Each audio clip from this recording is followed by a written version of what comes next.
Chacun de nous passe par des difficultés, par des hauts et des bas. Et tout cela a un impact sur notre vie, sur nous, sur notre futur, sur nos rêves et nos objectifs.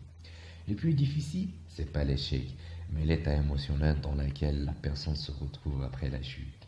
Et cela devient un obstacle, un mur qui les sépare de la vraie réalité qu'il voudrait vivre, un mur qu'il doit surmonter pour passer à une autre étape de sa vie. Ce qui est difficile pour certains, comme pour d'autres, c'est de voir la réalité telle qu'elle est vraiment.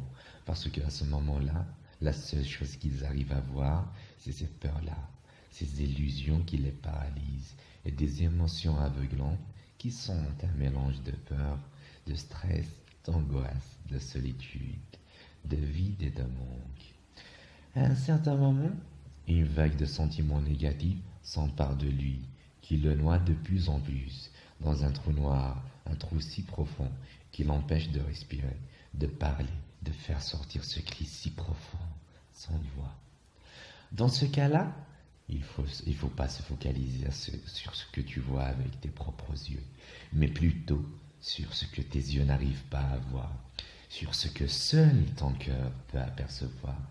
Il s'agit de lui faire confiance et de voir cette lueur d'espoir au bout de ce tunnel si sombre, si noir, si froid. Il suffit de suivre cette lueur, cette voie-là qui te guidera au plus profond de toi, au plus profond de ton cœur. Elle te libérera de ta prison à toi, parce que tu es prisonnier de toi-même, parce que ton cœur est ta seule source de force.